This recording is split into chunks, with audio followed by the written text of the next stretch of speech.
وَتُوبُوا إِلَى اللَّهِ جَمِيعًا أَيُّهَا الْمُؤْمِنُونَ لَعَلَّكُمْ تُفْلِحُونَ. إِنْ أَحْبَبْتُ وَالَانِي وَإِنْ أَخْلَصْتُ نَاجَانِي. أعوذ بالله السميع العليم من الشيطان الرجيم. بسم الله الرحمن الرحيم. الحمد لله وكفى، وصلى الله وسلم وبارك على النبي المصطفى وآله المستكملين الشرف، ثم أما بعد، فأسأل الله تبارك وتعالى أن يعلمنا ما ينفعنا، وأن ينفعنا بما علمنا، وأن يزيدنا علما ينفعنا. اللهم ارزقنا حبك وحب من يحبك وحب كل عمل صالح يقربنا إلى حبك. اللهم ارزقنا محبة النبي صلى الله عليه وسلم وارزقنا اتباعه. اللهم قد حرمنا صحبته، فاللهم لا تحرمنا رفقته يوم القيامة. أهلا ومرحبا بكم في هذا اللقاء الثاني من هذا البرنامج في رفقة النبي محمد صلى الله عليه وسلم. قلنا هيبقى هو ده الشعار المتجدد لحلقات هذا البرنامج. اللهم قد حرمنا صحبته في الدنيا، فلا تحرمنا مرافقته يوم القيامة. عايزين نبتدي ونتذكر هذا المشهد للمشتاقين إلى رفقة النبي صلى الله عليه وسلم، ونبتديها بقصة ربيعة ابن كعب، هذا الرجل الذي كان يخدم النبي محمد صلى الله عليه وسلم. فجاء ذات مرة النبي صلى الله عليه وسلم وقال: يا ربيعة سلني، عايز حاجة، تطلب مني شيء؟ فمكث ربيعة يفكر وقال: أسألك مرافقتك في الجنة. هي دي اللي احنا عاملين علشانها هذا البرنامج، رفقة النبي محمد صلى الله عليه وسلم. أسألك مرافقتك في الجنة. فقال له النبي صلى الله عليه وسلم بعد أن مكث مليا، قال: أعني على نفسك بكثرة السجود. صلى الله على النبي محمد صلى الله عليه وسلم. في الحلقة اللي فاتت كنا بنقول كيف لا نحب النبي محمد صلى الله عليه وسلم، وعشنا اللحظة في خيالنا، وعشنا الحلم الجميل ده. لو الواحد مننا واقف قدام النبي محمد صلى الله عليه وسلم وتمس ايده يد النبي محمد صلى الله عليه وسلم اللي هي ألين من الحرير والديباج، والعين تبصر هذا الوجه المشرق الجميل، وجه النبي محمد صلى الله عليه وسلم. عشان كده نور عيني وسراج قلبي النبي محمد صلى الله عليه وسلم. قال الله جل وعلا: يا أيها النبي إنا أرسلناك شاهدا ومبشرا ونذيرا وداعيا إلى الله بإذنه وسراجا منيرا.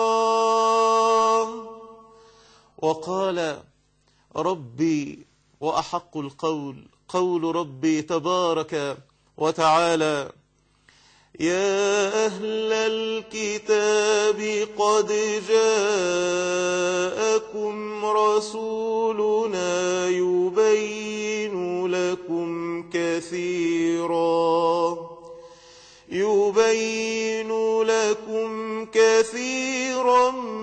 مما كنتم تخفون من الكتاب ويعفو عن كثير. قد جاءكم من الله نور وكتاب مبين. نور عين عيني رسول الله صلى الله عليه وسلم وسراج قلبي رسول الله صلى الله عليه وسلم. قال الإمام الطبري: قد جاءكم من الله نور، يعني بالنور محمدا صلى الله عليه وسلم الذي أنار الله به الحق وأظهر به الإسلام ومحق به الشرك، فهو نور لمن استنار به. لكن من الله نور، لكن الناس اللي بتقول إن النبي صلى الله عليه وسلم خلق من نور، هذا لا أصل له طبعا. هو نور لنا لأنه هو هادينا إلى صراط الله المستقيم. قد جاءكم من الله نور وكتاب مبين، نور عينينا وهادينا إلى صراط ربنا رسول الله صلى الله عليه وسلم. قال جابر ابن عبد الله: رأيت رسول الله صلى الله عليه وسلم في ليلة أضحيان، ليلة مضيئة لا غيم فيها، فجعلت أنظر إلى رسول الله صلى الله عليه وسلم وإلى القمر، وكانت عليه حلة حمراء، فإذا هو أحسن عندي من القمر صلى الله عليه وسلم. صلى الله على محمد صلى الله عليه وسلم. شرطنا في البرنامج دعائنا المتجدد اللي قلناه: اللهم قد حرمنا صحبته فلا تحرمنا رفقته يوم القيامة. تاني حاجة، طول ما احنا قاعدين مع بعض في هذه الجلسة نكثر من الصلاة والسلام عليه صلى الله على محمد صلى الله عليه وسلم. وقال أنس: لما كان اليوم الذي دخل فيه رسول الله صلى الله عليه وسلم المدينة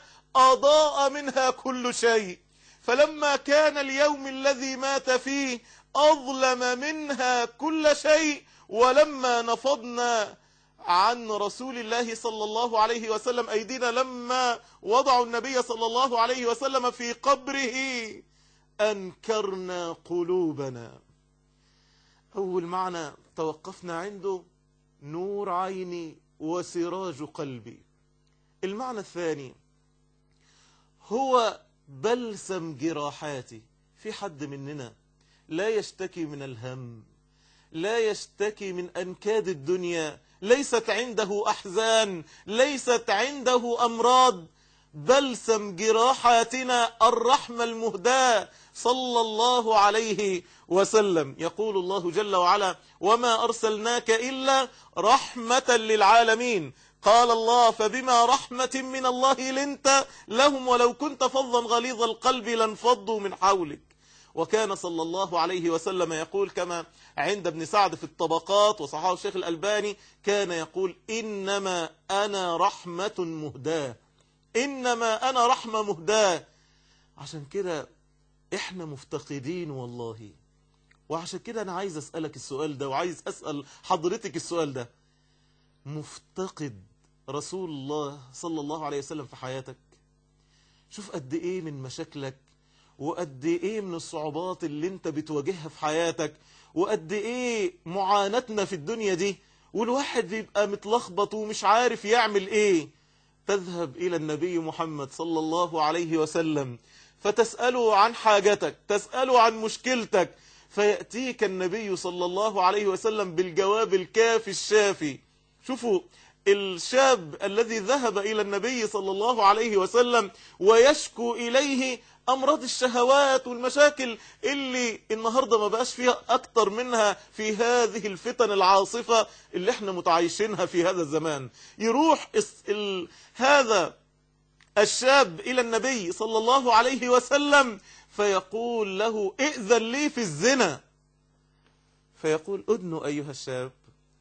فيدنو الشاب من النبي صلى الله عليه وسلم، ويبتدي النبي صلى الله عليه وسلم يحاوره وما يغلص عليه في الكلام، رحمة مهداة. فيقول له: أتحبه؟ أترضاه؟ أترضاه؟ أتحبه لأمك؟ أتحبه لخالتك؟ أتحبه لعمتك؟ وكذلك الناس لا يحبونه لأمهاتهم ولا لعماتهم ولا لخالاتهم. يبتدي يقنع النبي صلى الله عليه وسلم، بعدين يضع يده على صدره: اللهم اغفر ذنبه، اللهم طهر قلبه، فلا يلتفت إلى شيء من هذا، إنما هو رحمة مهداة، بلسم جراحاتنا رسول الله صلى الله عليه وسلم. ريئه كان دواء ونفثه كان شفاء. روى البخاري من حديث يزيد ابن أبي عبيد قال: رأيت أثر ضرب في ساق سلمة بن الأكوع. واحد من الصحابة سيدنا سلمة ابن الأكوع أصيب في غزوة من غزوات النبي صلى الله عليه وسلم ورجله كانت مجروحة، فقلت: يا أبا مسلم ما هذه الضربة؟ فقال: هذه ضربة أصابتني يوم خيبر. فقال الناس: أصيب سلمة.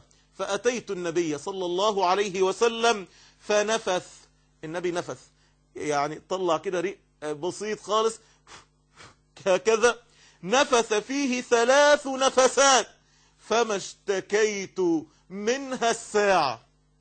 يأتي سيدنا علي وكان في عينه رمض فينفث فيها النبي صلى الله عليه وسلم فيبرأ من ساعته. بلسم جراحاتنا رسول الله صلى الله عليه وسلم. ازاي ما اشتاقش؟ ازاي قلبي ما يبقاش ملهوف على سيدي وحبيبي وقرة عيني رسول الله صلى الله عليه وسلم وقد حن الجزع؟ عارفين قصة الجزع الذي حن إلى النبي صلى الله عليه وسلم؟ الحديث رواه البخاري من حديث جابر رضي الله عنه قال: كان صلى الله عليه وسلم يقوم يوم الجمعة إلى شجرة، ما كانش لسه اتعمل المنبر اللي كان النبي صلى الله عليه وسلم يخطب عليه بعد ذلك، فكان النبي صلى الله عليه وسلم يخطب وجنبيه شجرة كده فكان بيتكئ عليها. فقالت امرأة من الأنصار أو رجل: يا رسول الله ألا نجعل لك منبرا؟ قال: إن شئتم. فجعلوا له منبرا. فلما كان يوم الجمعة دفع إلى المنبر وصعد النبي صلى الله عليه وسلم فصاحت النخلة صياح الصبي. الصحابة سمعوا النخلة بتعيط بتصيح بتئن لأنها افتقدت يد النبي محمد صلى الله على النبي محمد صلى الله عليه وسلم. فنزل النبي صلى الله عليه وسلم فضمها إليه. شوفوا حضن النبي يعمل ايه، فضمها إليه وهي تئن أنين الصبي حتى سكنها رسول الله صلى الله عليه وسلم. كانت تبكي على ما كانت تسمع من الذكر عندها، فكأن النبي صلى الله عليه وسلم سكنها حتى لا يكون هذا الأنين والحنين. جذع الشجرة بيحن، وقلبك وقلبي وقلب حضرتك ما بيئنش ما بيحنش ما بيشتقش، مش ملهوف على سيدي وحبيبي وقرة عيني رسول الله صلى الله عليه وسلم. زاد في صحيح ابن خزيمة وسنن الدارمي بسند صحيح: أما والذي نفسي بيده، سيدنا جابر بيقول: فأما والذي نفس محمد بيده لو يعني بيحكي عن النبي صلى الله عليه وسلم انه قال كده: أما والذي نفس محمد بيده لو لم ألتزمه لما زال. لو النبي صلى الله عليه وسلم ما كانش احتضن الجذع كده لظل هكذا يسمع هذا الأنين منه حزنا على رسول الله صلى الله عليه وسلم. أنا عايز أسألك، هل النبي صلى الله عليه وسلم أحب إليك من نفسك؟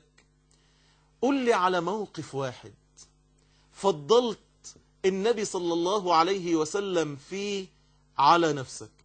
تعالوا نشوف الناس قالت ايه في هذا التقرير ونرجع في رفقة النبي محمد صلى الله عليه وسلم.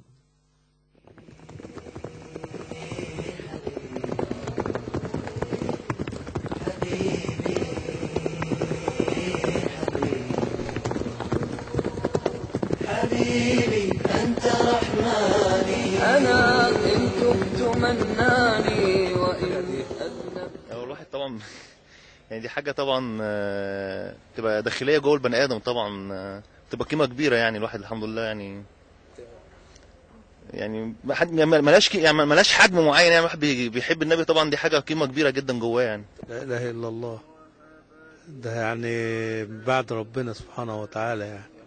الحب يعني ملوش حب، ملوش اساس يعني، ده كل شيء، ده هو كل شيء بالنسبه لنا. سبحان الله. والله حب النبي ده ما يتوصفش لا مؤاخذة بأي حاجة، لأن النبي لا مؤاخذة صلى الله عليه وسلم يعني هو بعد ربنا على طول. وبعدين في حديث عن النبي صلى الله عليه وسلم يقول لك من تبع سنتي عند فساد أمتي فله أجر 100 شهيد.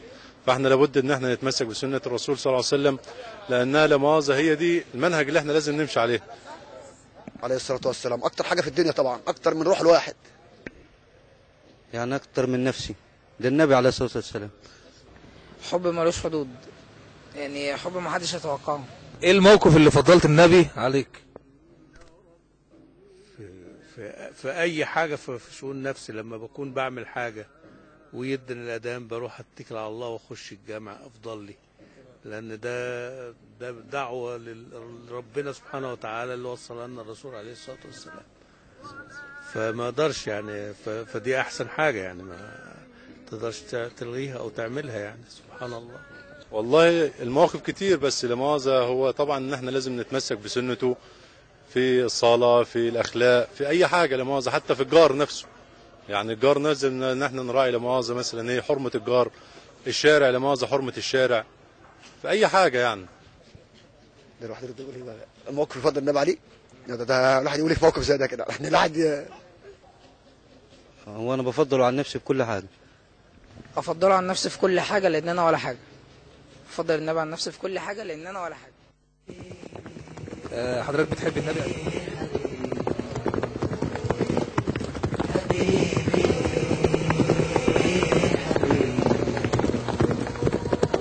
حبيبي أنت رحماني، أنا إن تبت مناني وإن أذنبت رجاني وإن أدبرت ناداني. حب النبي صلى الله عليه وسلم ده شيء محدش يقدر يجادل فيه، كل الناس محدش يقدر يقول انه قلبه مش مشتاق للنبي صلى الله عليه وسلم، قلبه مش متحبب الى النبي صلى الله عليه وسلم. الناس طبعا لما نواجههم بالسؤال ده الكل بيبقى طبعا ده النبي صلى الله عليه وسلم بعد ربنا على طول. بس يعني اللي قال انه الحديث انه ليه اجر 100 شهيد، الحديث ده ما فيش اصل ليه ولا حاجة من الكلام ده، بس الناس عاطفتها.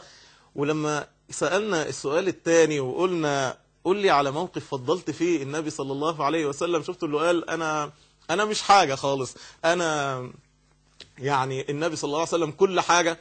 بس إحنا بجد كده يعني هو النبي صلى الله عليه وسلم يا جماعة بالله عليكم لو طرق الباب دلوقتي عليكم في بيوتكم دلوقتي حالا، بالله هتبقوا عايزين تشيلوا حاجات خايفين النبي صلى الله عليه وسلم يشوفها في بيوتنا؟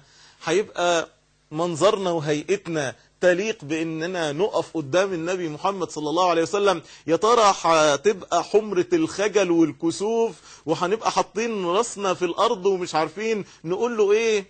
وإحنا في زمن هجرت فيه سنته صلى الله عليه وسلم. احنا مش عايزين حب زائف، احنا مش عايزين حب شعارات، بحبه طبعا، حبه في قلبي اكتر من اي حاجة. طب فين مصداق الكلام ده؟ مصداق الكلام ده في العمل، في التطبيقات. سنته فين؟ فينا يا جماعة المسلمين. لو احنا بنحبه بجد تعالوا اقول لكم على مشاهد من حياة الصحابة وشوفوا الناس اللي حبت النبي محمد صلى الله عليه وسلم كانت بتعمل ايه، كانت تضحياتها قد ايه، كانوا يقولوا بأبي هو وأمي ونفسي رسول الله صلى الله عليه وسلم ازاي. تعالوا نشوف الموقف ده مع سيدنا أبو بكر رضي الله عنه. لما كان النبي صلى الله عليه وسلم ذات مرة في الكعبة اجتمعوا عليه مجموعة من قريش، فأسرع سيدنا أبو بكر وهو يرى النبي صلى الله عليه وسلم يؤذى من قبل هؤلاء الكفار، ودافع عن النبي صلى الله عليه وسلم، وأخذ هو يتلقى الضربات عن النبي محمد صلى الله عليه وسلم ويقول أتقتلون رجلا أن يقول ربي الله وقد جاءكم بالبينات من ربكم. وبعد كده النبي صلى الله عليه وسلم لما فض الأمر ده وسيدنا أبو بكر رجع وأخذ ينظر إلى النبي صلى الله عليه وسلم ويقول تباركت يا ذا الجلال والإكرام، تباركت يا ذا الجلال والإكرام. حب في قلب سيدنا أبو بكر لا يوصف لخليله وحبيبه محمد صلى الله عليه وسلم. في الغار يذكر ابن كثير في البداية والنهاية من مراسيل ابن أبي مليكة أن النبي صلى الله عليه وسلم لما خرج هو وأبو بكر إلى ثور، إلى جبل ثور في طريق الهجرة، فجعل أبو بكر يكون أمام النبي صلى الله عليه وسلم ومر خلفه، طول الوقت قاعد يمشي قدام النبي شوية وورا النبي صلى الله عليه وسلم شوية، يمشي جنب النبي يمين، يمشي جنب النبي صلى الله عليه وسلم شمال، قاعد بيحوط النبي صلى الله عليه وسلم. حتى سأله النبي صلى الله عليه وسلم عن ذلك فقال إذا كنت خلفك خشيت أن تؤتى من أمامك، وإذا كنت أمامك خشيت أن تؤتى من خلفك، حتى إذا انتهى إلى الغار قال أبو بكر كما أنت. لما خلاص قربوا من الغار قال له استنى انت بقى ما تدخلش حتى أدخل يدي فأحسه وأقصه، فإن كانت فيه دبة أصابتني أنا، أحط إيدي طلع فيه عقرب، طلع فيه ثعبان، طلع فيه أي حاجة تمسني أنا، لكن لا تمس جسد النبي محمد صلى الله عليه وسلم. قال نافع فبلغني أنه كان في الغار جحر فألقم أبو بكر رجله إلى هذا الجحر تخوفا أن يخرج منه دابة أو شيء يؤذي رسول الله صلى الله عليه وسلم. راح حاطط رجليه، لقى فيه جحر كده جوه الغار، فخاف ان الجحر ده يكون جواه حاجة من الحاجات دي اللي ممكن تأذي النبي محمد صلى الله عليه وسلم، فبقى حاطط رجليه عليه علشان النبي صلى الله عليه وسلم لا يؤذى. كان مرة النبي صلى الله عليه وسلم، الحديث صحيح مسلم، مرة النبي عطش، فسيدنا أبو بكر النبي عطشان فجرى ليأتي له بشيء، قال فحلبت له كثبة من لبن، راح حلب له لبن حتى يشرب منه صلى الله عليه وسلم، فلما رأى النبي صلى الله عليه وسلم يشرب قال فشرب حتى رضيت، أنا كده شربت. هو شوفوا حب الصحابة قد إيه للنبي محمد صلى الله عليه وسلم. ولما جاء أبو قحافة اللي هو والد سيدنا أبو بكر يوم الفتح، وكانت لحيته كالثغامة، لحيته بيضة تماما، فلما جاء وأسلم بين يدي النبي صلى الله عليه وسلم بكى سيدنا أبو بكر وقال وددت أن يكون أبي عمك، إنه عارف إن النبي صلى الله عليه وسلم كان يحب أن يموت أبو طالب وهو على الإسلام، يبكي لأنه المهم اللي يرضيه هو صلى الله عليه وسلم، اللي يحبه هو صلى الله عليه وسلم، مش مهم والدي ولا والدتي ولا أهلي ولا ناسي ولا مراتي ولا أولادي، هو حبيبي وقرة عيني رسول الله صلى الله عليه وسلم.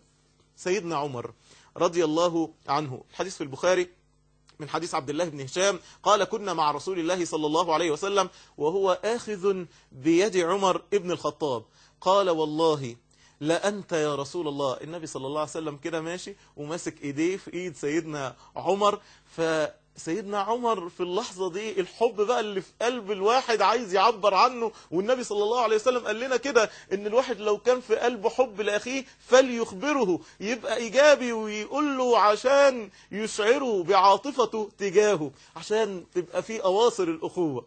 فقال والله لأنت يا رسول الله صلى الله عليه وسلم أحب إلي من كل شيء إلا من نفسي، أنا بحبك. وشوف سيدنا عمر الصادق ما بيقولش ما بيزينش الكلام، مش زي حالتنا احنا نقول ده احنا بنحب النبي حب أكتر من أي حاجة، وبعد كده في التطبيق تلاقي وضع غير الوضع. إنما سيدنا عمر صادق فبيقول له أنا بحبك بجد، بحبك حب أكتر من أي حد إلا من نفسي. فقال رسول الله صلى الله عليه وسلم لا يؤمن أحدكم حتى أكون أحب إليه من نفسه. شرط الإيمان يا مسلمون يا مسلمات، شرط الإيمان إن حبه يبقى أحب إلينا من أنفسنا. عشان كده السؤال مش سهل، السؤال محتاج مننا إجابة واقعية. إجابة تطبيقية. هو احنا بنحبه أكتر من نفسينا بجد؟ هو احنا متحقق فينا شرط الإيمان ده، إنه لا يؤمن أحدكم حتى أكون أحب إليه من نفسي؟ فمكث سيدنا عمر فقال والله يا رسول الله أنت والله أحب إلي من نفسي. سيدنا عمر فكر كده، نفسي إيه؟ أنا إيه؟ هو أنا إيه من غير النبي محمد صلى الله عليه وسلم؟ هو أنا سوى إيه من غير سنة النبي محمد صلى الله عليه وسلم؟ هو أنا كنت هبقى فين لو ما كانش النبي صلى الله عليه وسلم أخرجنا من الظلمات إلى النور؟ هو أنا أنفع في هذه الحياة من غير نور عيني وبلسم جراحاتي رسول الله صلى الله عليه وسلم؟ فقال أنت الآن والله يا رسول الله أحب إلي من نفسي. فقال النبي محمد صلى الله عليه وسلم الآن يا عمر، أي الآن استتم لك الإيمان، دلوقتي كمل إيمانك، دلوقتي بقيت مؤمن حق الإيمان لما بقى النبي محمد رقم واحد عندك في محب البشر، رقم واحد عندك أكتر من والدك، أكتر من والدتك. عشان كده أمره يقدم على أمر الوالد، وقلنا ما يبقاش عقوق، لأن أمر النبي محمد يقدم على سائر البشر. النبي بيقول اعمل كذا ولا تصنع كذا، كلامه سمعا وطاعة. وعشان كده بقول لأهالينا كلهم يا جماعة ما تقفوش قدام حد يبقى عايز يتسنن بسنة النبي محمد صلى الله عليه وسلم. لما الواحد يبقى محب ومشتاق ونفسه يطبق سنة النبي محمد صلى الله عليه وسلم ويبقى على هديه ويبقى على سنته ويبقى زي ما النبي صلى الله عليه وسلم أمره، ما يبقاش ده محل اعتراض ومحل مشاكل داخل البيوت. سنة النبي محمد فين فينا يا مسلمين يا مسلمات؟ سيدنا عمر كان حد يقدر يهوب ناحية النبي محمد صلى الله عليه وسلم وهو سيدنا عمر بجواره؟ ده مرة من المرات اجتمع صفوان بن أمية وعمير بن وهب بعد غزوة بدر، وكل واحد منهم قاعد يقول شفت اللي حصل لنا والأحوال اللي كانت، وأصر كل واحد منهم إلى الآخر. وصفوان بن أمية بن خلف ده كان أبوه كان قتل يوم بدر، فجي عمير بن وهب وكان ليه ابن اتأثر في غزوة بدر عند المسلمين، فقعد يقول والله عمير ده قعد يقول ده أنا لو بس لولا أن أنا عندي هنا ديون ورايا التزامات ده أنا كنت رحت وقتلت هذا الرجل. فانتهزها صفوان بن أمية وراح قال له طب وإيه رأيك؟ أنا عيالك وحريمك وأهلك كلهم من مالي، أنا هصرف عليهم وهيبقى المال اللي ادهولهم أهم وأولى عندي من المال اللي بنفقه على أهلي، دي يبقوا عندي من خاصتي، بس قوم وأدي المهمة دي وتقوم باغتيال النبي محمد صلى الله عليه وسلم. فاتفقوا وراح عمير بن وهب وبالفعل دخل، وكان بيقولوا عليه شيطان قريش، فقرب من بيت النبي محمد صلى الله عليه وسلم شافوا سيدنا عمر، فراح داخل على النبي صلى الله عليه وسلم وقال له ده عمير بن وهب شيطان قريش، شايف في عينيه كده الغدر وشكله عايز يعمل حاجة، حتى أذن له النبي صلى الله عليه وسلم. يدخل عمير، سيدنا عمر مش هنا خالص، على طول السيف رقبته، لغاية ما النبي صلى الله عليه وسلم يقول له سيبه، ويدخل عمير فيقول له أنا دلوقتي جاي علشان خاطر ابني اللي عندكم. قال له أنت جاي عشان كده بجد؟ فأيوة أنا جاي عشان كده. قال له طب والقعدة اللي أنت قعدتها مع صفوان واتفقت وقلت له قال لك؟ قال له ما فيش حد في الدنيا كان يعرف اللي حصل ده، أشهد أنك رسول الله صلى الله عليه وسلم. وأسلم عمير بن وهب ورجع داعيا إلى قريش إلى الإسلام. الشاهد فيها سيدنا عمر حد يقدر يهوب ناحية النبي محمد صلى الله عليه وسلم وسيدنا عمر موجود؟ حديث عن يرويه أبو سعيد الخدري قال بينما نحن عند رسول الله صلى الله عليه وسلم وهو يقسم قسما، النبي صلى الله عليه وسلم كان قاعد بيقسم غنيمة من الغنائم، فقاعد بيدي ده كذا وده كذا، حتى أتاه ذو الخويصرة وكان رجل من بني تميم، فقال يا رسول الله اعدل اعدل يا محمد صلى الله عليه وسلم. فقال النبي صلى الله عليه وسلم ويلك ومن يعدل إذا لم أعدل؟ قد خبت وخسرت إن لم أكن أعدل. فقال عمر، بصوا سيدنا عمر ما بيتفهمش في الحاجات دي، يا رسول الله ائذن لي أضرب عنق هذا الرجل، سيبني أخلص عليه، ما فيش حد يقدر يهوب ناحية النبي محمد صلى الله عليه وسلم، وسيدنا عمر بينهم. قال عمر ذات مرة لما جاءه رجل من أهل الكتاب، جاء النبي صلى الله عليه وسلم فسلم على النبي صلى الله عليه وسلم فقال السلام عليكم، يعني بيعرض بالنبي صلى الله عليه وسلم بيقول له الموت عليكم يعني. فسيدنا عمر فهم فقال يا رسول الله ألا أضرب عنقه؟ قال لا، إذا سلموا عليكم فقولوا وعليكم. لما يقول لك كده اتعامل معاه بالحسنى حتى لو تعامل معانا بالإساءة. سيدنا علي كان موقفه الشهير حين ينام سيدنا علي على فراش النبي صلى الله عليه وسلم في الهجرة، وهو عارف ان هم ممكن يفتحوا الباب دلوقتي ومن غير ما يفكروا كلهم يضربوا ضربة رجل واحد، وعارف ان ده ممكن يكون مصيره، لكن أفدي بروحي وبنفسي رسول الله صلى الله عليه وسلم. وشوفوا قصة الصحابي الجميل ده، روى الطبراني وقال الهيثمي رجاله رجال الصحيح إلا عبد الله بن عمران فهو ثقة، عن عائشة رضي الله عنها قال جاء رجل إلى النبي صلى الله عليه وسلم فقال يا رسول الله إنك لأحب إلي من نفسي. أنا بحط نفسي مكان الراجل ده، وعيشوا معايا كده والنبي صلى الله عليه وسلم بينا، وحندخل عليه يا ترى هنقول له الكلام ده؟ قال له إنك لأحب إلي من نفسي، وإنك لأحب إلي من ولدي، وإني لأكون في البيت فأذكرك فما أصبر حتى آتي فأنظر إليك، وإذا ذكرت موتي وموتك عرفت أنك إذا دخلت الجنة رفعت مع النبيين، وأني إذا دخلت الجنة خشيت ألا أراك. فلم يرد عليه النبي صلى الله عليه وسلم شيئا حتى نزل جبريل بهذه الآية ومن يطع الله والرسول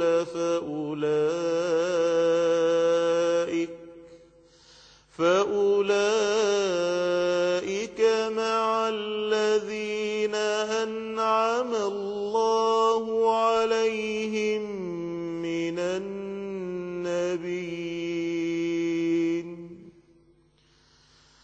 يا رب نكون في رفقتك، يا رب ما تحرمنا رفقته، يا رب ما تحرمنا رؤياه، يا رب من علينا يا كريم يا أكرم يا جواد برفقة حبيبنا المصطفى صلى الله عليه وسلم في الجنة.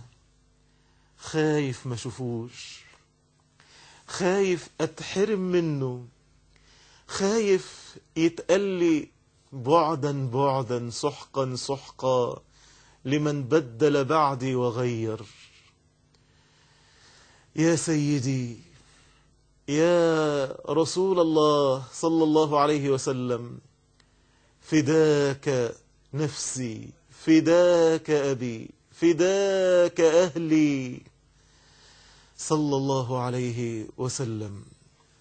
في مصنف ابن أبي شيبة بإسناد حسن عن مسروق قال أصحاب رسول الله صلى الله عليه وسلم أو من شاء الله منهم يا رسول الله ما ينبغي لنا أن نفارقك في الدنيا، فإنك لو مت رفعت فوقنا فلم نرك. فأنزل الله عز وجل تلك الآيات ومن يطع الله والرسول فأولئك مع الذين أنعم الله عليهم من النبيين والصديقين والشهداء والصالحين وحسن أولئك رفيقا. وكان القرطبي يقول ذكر القرطبي ذلك في تفسير هذه الآية، قالت طائفة إنما نزلت هذه الآية لما قال عبد الله بن زيد الذي أري الأذان في المنام: يا رسول الله إذا مت ومتنا كنت في عليين لا نراك ولا نجتمع بك، وذكر حزنه على ذلك فأنزل الله تلك الآيات. وذكر مكية عن عبد الله سيدنا عبد الله ابن زيد اللي هو شاف في منامه الأذان، وكانت رؤيا صالحة. الأذان اللي احنا بنؤذن بيه ده أتى لهذا الرجل الصالح، هذا العبد الصالح الصحابي الجليل سيدنا عبد الله ابن زيد، ومنها تعلمنا طريقة الأذان بعد إقرار النبي محمد صلى الله عليه وسلم. سيدنا عبد الله هذا ذكر عنه أنه لما مات النبي صلى الله عليه وسلم قال: اللهم أعمني حتى لا أرى شيئا بعد، فعمي مكانه. قال: يا رب ما شوفش حاجة بعد النبي محمد صلى الله عليه وسلم، لا أرى شيئا بعد حبيبي حتى ألقى حبيبي، فعمي مكانه. وانظروا إلى هذا المشهد الخامس مع تلك المرأة التي قالت للنبي صلى الله عليه وسلم: كل مصيبة بعدك جلل. روى ابن جرير الطبري في التاريخ عن سيدنا سعد ابن أبي وقاص قال: مر رسول الله صلى الله عليه وسلم بامرأة من بني دينار وقد أصيب زوجها وأخوها وأبوها، الثلاثة ماتوا في غزوة أحد. فلما نعوا لها قالت: فما فعل رسول الله؟ قالوا لها: أبوك مات وزوجك مات وأخوك مات، كل رجال العائلة ماتوا كلهم في غزوة أحد، ولا اهتمت بأي حد من دول. أهم حاجة النبي حصل له إيه؟ فقالت: ما فعل رسول الله؟ فقالوا لها: بخير. فقالت: أريني. قالوا لها: النبي كويس. قالت لهم: لا، لغاية ما أشوفه. فأشير إليها، قالوا لها: أهو النبي صلى الله عليه وسلم. فلما رأته قالت: كل مصيبك بعدك جلل. كل مصيبة بعد كده ما يبقاش لها وزن، كل مصيبة تبقى صغيرة طالما انت معافى بفضل الله عز وجل. سيدنا خبيب ابن عدي يذكر انه لما وقع في الأسر وكانوا بيأتوا المشركين بعنب يأكل منه، وما كان يؤتى بعنب يأكل منه وما كان بمكة من ثمر، وكان موثق بالحديد، فأراد المشركون أن يقتلوه، فقال لهم خبيب: ذروني أركع ركعتين. فسبوه فتركع ركعتين، ثم قال: لولا ألا تظنوا أن بي جزع لطولتها. ثم قال: اللهم أحصهم عددا. وقال الكلمة المشهورة الجميلة: ولست أبالي حين أقتل مسلما على أي شق كان في الله مصرعي. فقال له أبو سفيان، شوفوا دي: أيسرك أن محمدا عندنا نضرب عنقه وأنك في أهلك؟ قال له: إيه رأيك نقتل محمد صلى الله عليه وسلم وانت ترجع معافى وتبقى ما عندكش أي مشكلة وتعيش وسط أهلك؟ فقال: لا والله ما يسرني أني في أهلي وأن محمدا في مكانه الذي هو فيه تصيبه شوكة.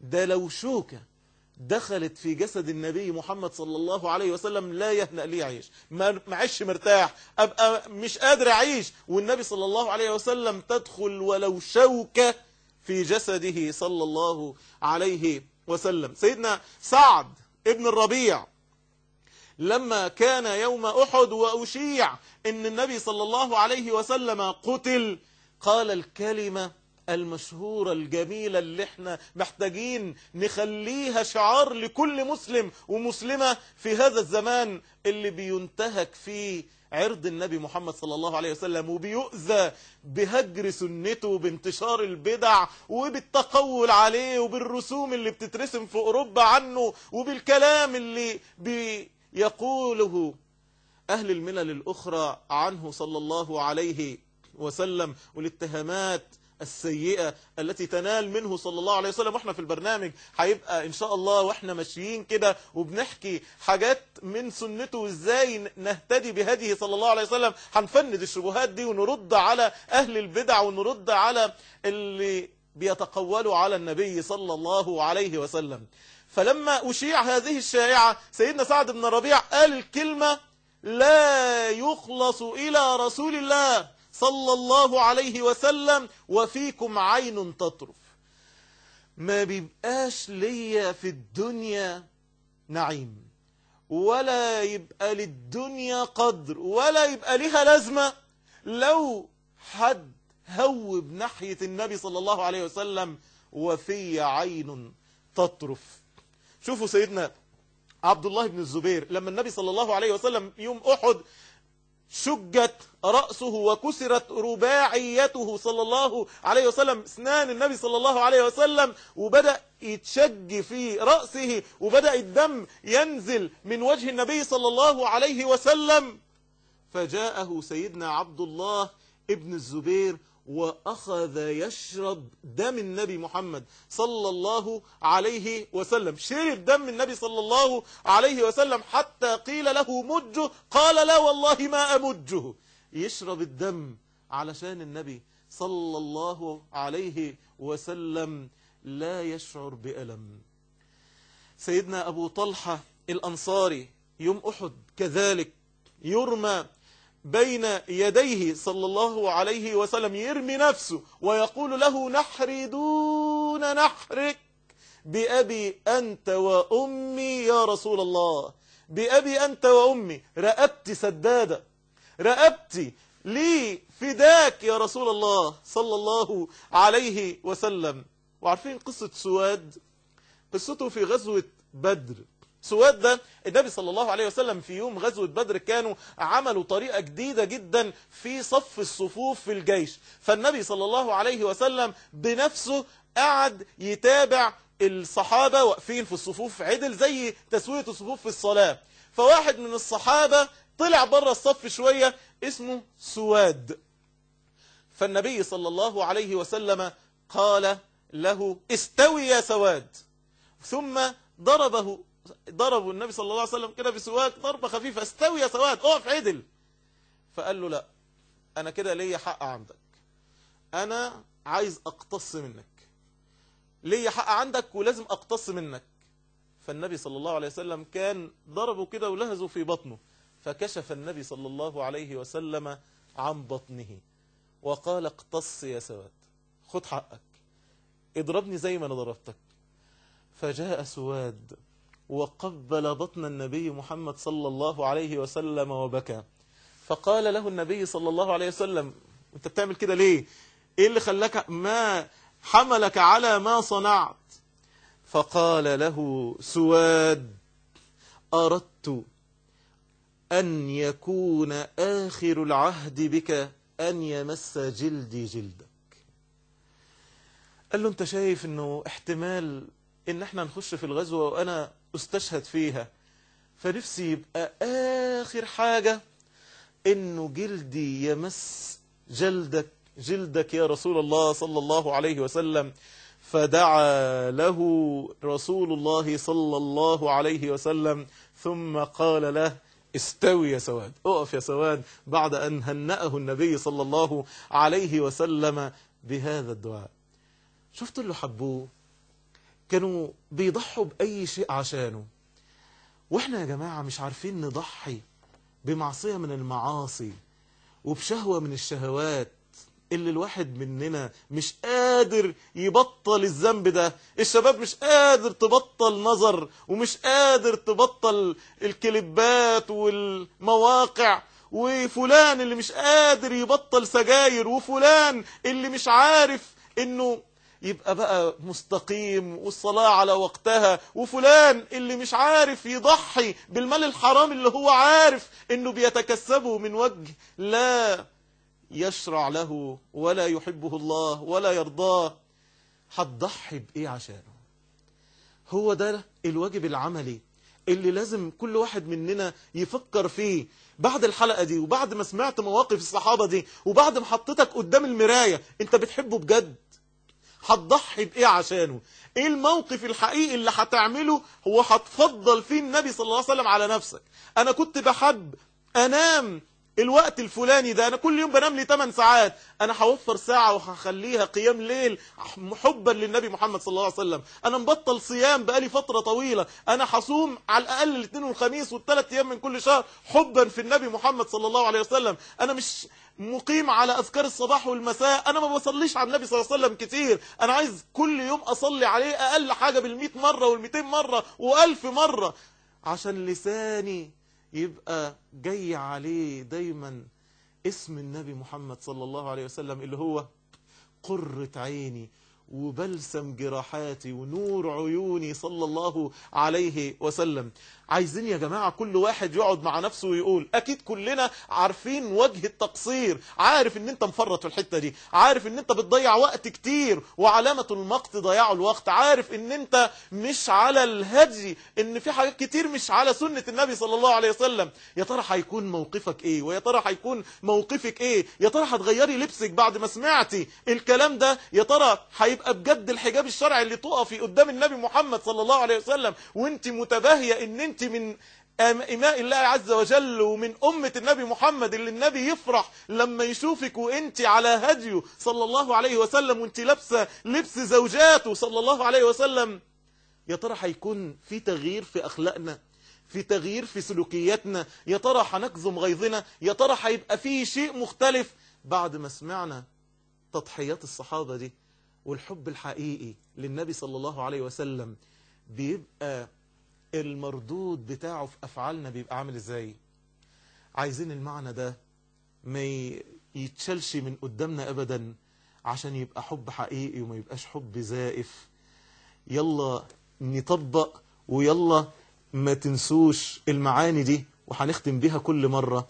اللهم قد حرمنا صحبته فلا تحرمنا رفقته، صلى الله عليه وسلم في الجنة، فستذكرون ما قلت لكم، وأفوض الأمر إلى ربي، إن الله بصير بالعباد. سبحانك اللهم ربنا وبحمدك، أشهد أن لا إله إلا أنت، أستغفرك وأتوب إليك. وصلى اللهم على نبينا محمد وعلى آله وصحبه وسلم.